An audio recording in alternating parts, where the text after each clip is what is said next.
Salut tout le monde, c'est Mimi. Voilà, aujourd'hui une nouvelle vidéo. J'en ai deux à tourner, donc je vais les tourner l'une après l'autre si mon appareil photo va bien vouloir garder la batterie assez longtemps.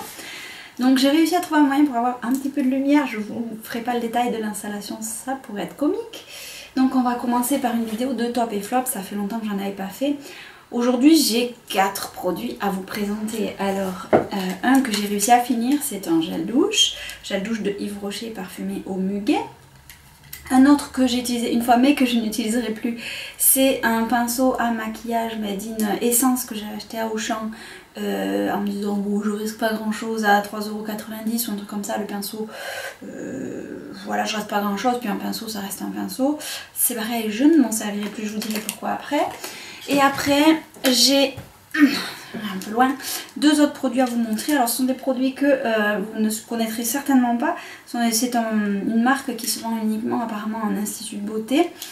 C'est la marque Safral. Alors voilà, j'ai deux petits produits comme ça. Ce sont deux roll-on. Ce sont des inhibiteurs de pilosité. En gros, après une épilation, pas après un rasage, ça empêche que vos poils repoussent trop vite et trop noirs. Voilà. Voilà, donc c'est les 4 produits du jour. Donc je vais commencer par vous parler dans l'ordre du petit gel douche Yves Rocher.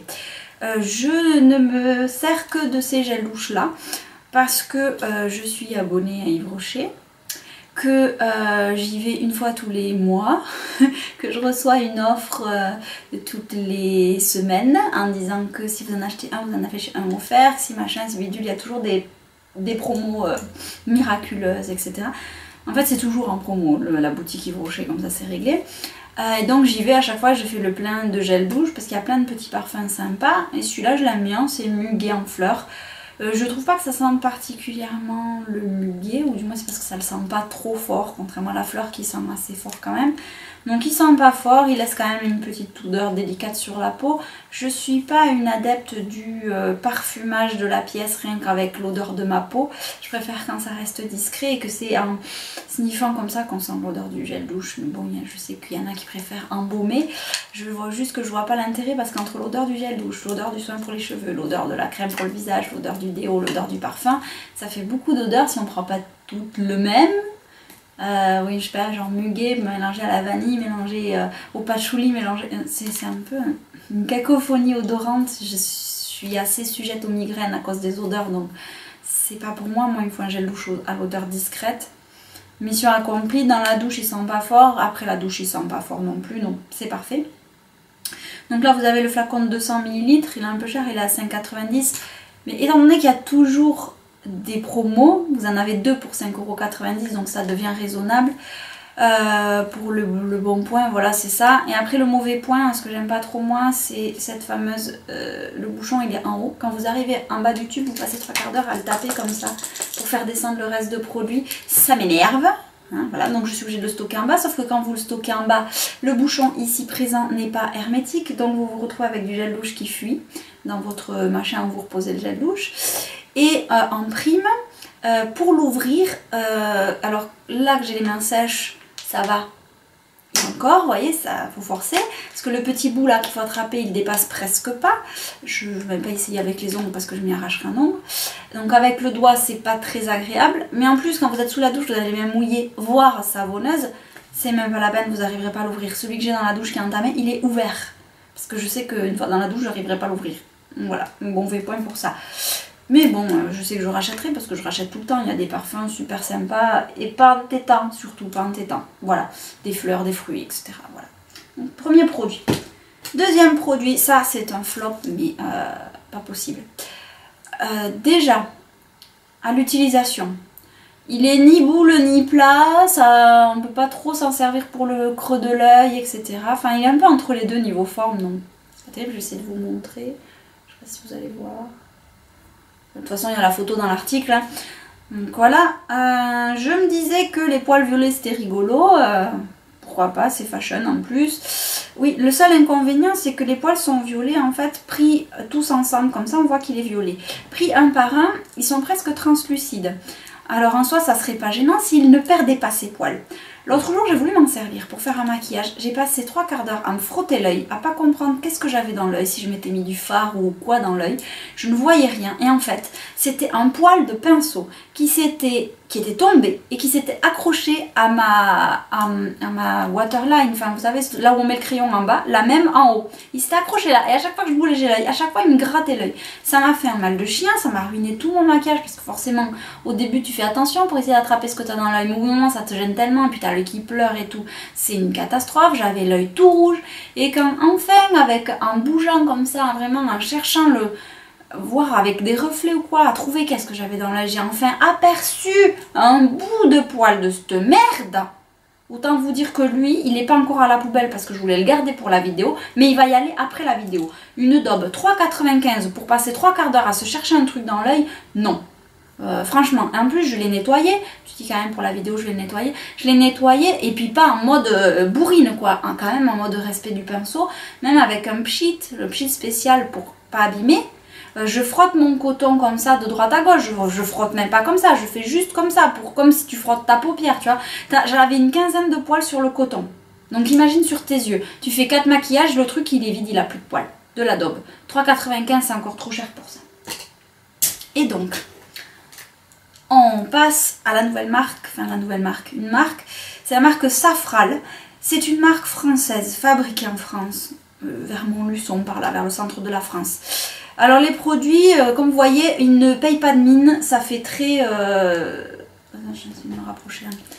C'est vraiment basique de chez basique quoi. Hein. Vous avez là les ingrédients et comment on s'en sert. Et là vous avez le nom du produit. Le nom du produit m'a fait beaucoup rire. C'est un code en fait. Celui-ci c'est le déodorant inhibiteur de pilosité. C'est le E494. Et celui-ci c'est un roll-on inhibiteur de pilosité spécial visage. E467. Alors j'ai eu l'explication via mon esthéticienne qui est donc en rapport avec la commerciale de cette marque, de Safral. En fait le chiffre c'est le nombre d'essais qu'ils ont mis à trouver la formule du produit final. Donc celui-là 494 et celui-là 467. Ça fait une bonne tripotée d'essais quand même. Et le E, bah, c'est parce que c'est épilation. Voilà, par exemple, la gamme de pour peau sensible, c'est S parce que c'est sensible. Anti-âge, c'est A et un chiffre parce que c'est anti-âge, etc., etc., etc. Donc, je vais commencer par le déo. Donc le déo, derrière, il y a marqué « Réduit progressivement la densité pileuse et ralentit la repousse, tout en régulant la transpiration, neutralisant les mauvaises odeurs. À utiliser une fois par jour comme un déodorant. Après chaque épilation, il est à préciser qu'une utilisation après un rasage ne permettra pas de constater l'efficacité du produit sur l'inhibition de la pilosité. Appliqué sur une peau préalablement épilée. Toute peau, usage quotidien. » Un déo quoi. Alors moi j'ai pris, enfin je sais pas s'il existe en version pchit, je ne crois pas, je crois qu'il n'existe que en version boule, hein. Enfin c'est un déo normal. Il me semble que j'en suis pas loin de la fin. Donc ça fait un petit moment que je l'utilise, alors j'ai remarqué que effectivement niveau poil il était très bien.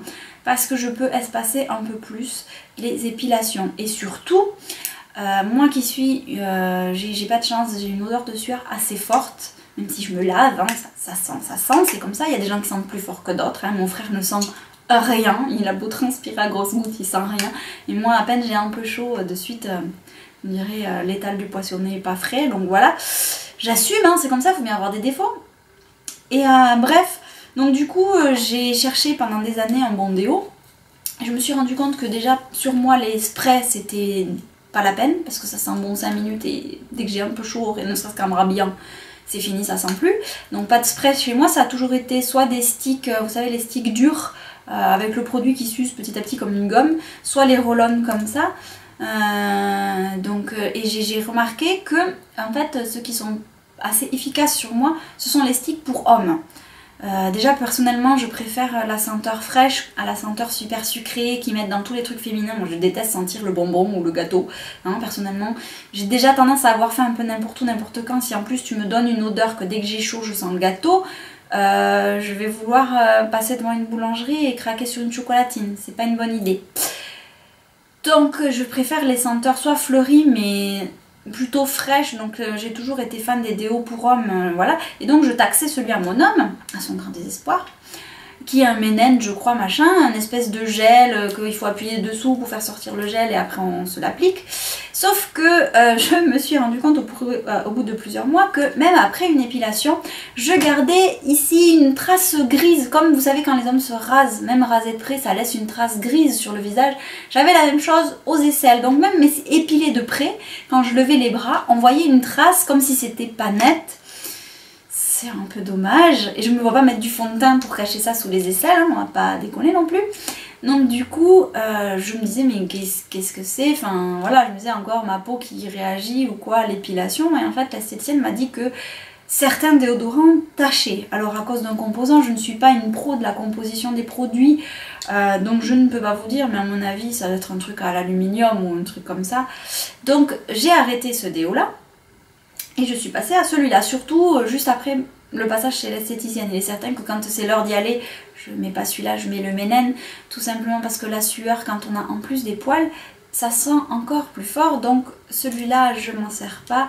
Parce qu'on arrive à son point négatif. S'il est bien efficace sur la repousse des poils, qui repousse donc moins dru, moins vite et moins épais. Par contre, niveau odeur, du moins sur moi, c'est pas terrible quoi. Il a une odeur très belle, j'adore son odeur, il sent super bon, il sent frais, mais sans plus, mais vraiment j'adore, il sent super bon. Par contre, il faut pas transpirer plusieurs fois, faut pas que je transpire plusieurs fois dans la journée. Exemple, le matin je suis un peu en retard, machin, je me speed pour aller à ma voiture, j'ai un peu chaud, nickel. Si jamais dans l'après-midi j'ai encore un petit coup de chaud, ben là c'est pas la peine, c'est comme si j'avais pas mis de déo du tout. En fait c'est un déo à usage unique, dès que t'as chaud il faut en remettre parce que sinon, du moins sur moi, ça sent plus le déo, je ressens le chacal, donc sur ça c'est un peu dommage. Mais je continuerai, je vais le finir et je continuerai je pense cet été, les 10 premiers jours après l'épilation, à faire celui-ci, quitte à la mettre dans mon sac et à me remettre du déo discrètement quand je sens que j'ai un peu chaud, etc. Pour qu'il continue à garder son efficacité de déo, mais nickel. Par contre, il me semble que la composition n'est pas terrible parce que dans les premiers ingrédients, je vois marqué aluminium, chlorohydrate et alcool. Donc je pense que c'est pas terrible niveau bio, niveau propreté et tout, mais bon, niveau efficacité sur les poils, ça marche.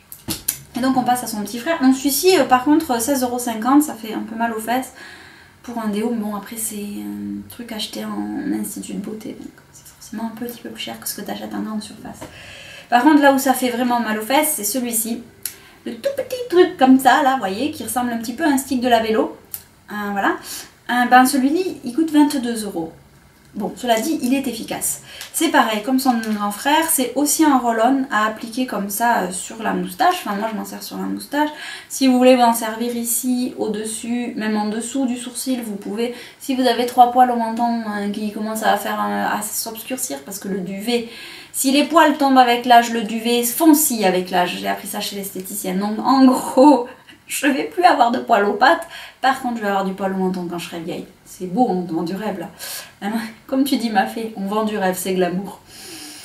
Et donc celui-ci, non, c'est spécial visage. La formule n'est pas la même. Parce que l'odeur déjà en soi n'est pas la même. Celui-ci, il sent beaucoup plus fort que l'autre et c'est une odeur beaucoup moins agréable. Les premières fois où je l'ai mis sous le nez, je me suis dit ça va être très compliqué. En fait après on s'y fait, hein, ça devient l'odeur normale du truc. Dès que je me lave le visage, je me nettoie le visage le matin, machin. Avant de mettre ma crème hydratante, je mets ça. Et une fois que j'ai mis ça, j'évite la zone de la lèvre pour la crème hydratante. Parce que je m'en sers que sur la lèvre personnellement. Donc efficace parce que ça repousse beaucoup moins vite. Bon ça repousse quand même, hein. Pas rêver, ça repousse quand même mais ça repousse beaucoup moins vite et ça devient du duvet qu'on ne voit que à contre-jour. Moi qui suis brune, mon duvet se voit de suite, on voit de suite une ombre sous le nez. Ça améliore la chose, je peux espacer. Avant, toutes les semaines il fallait que je fasse la lèvre parce que c'était pas net. Là maintenant je peux tenir 10, presque 15 jours. Quand il y en a un ou deux noirs qui poussent au milieu, ben, je l'épile à la pince. Mais je peux tenir 15 jours avec une épilation. L'air de rien, ça aide. Et donc celui-ci, il a marqué quoi derrière? Il a marqué diminue la densité des poils et freine leur repousse, lèvres, menton et sourcils. La peau est plus douce et plus souple. Le nombre de poils diminue visiblement. La peau s'embellit. Formulé à base de truffes, le renouvellement cutané est favorisé au détriment de la formation du poil. Là c'est pareil, hein. Troisième ingrédient, alcool. Donc à pas mettre si vous vous rasez, sinon vous allez chanter. Hein. Donc voilà, ni si vous avez une petite plaie ou un truc comme ça, sinon ça pique, hein, normal. Moi après, voilà, je suis pas une pro bio, hein, je sais qu'il y en a qui vont regarder ça et qui disent ah non, non, il y a de l'alcool dans les premiers ingrédients, on n'en veut pas.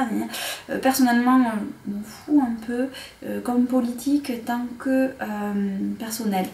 Après je respecte celles qui veulent pas, il n'y a aucun problème.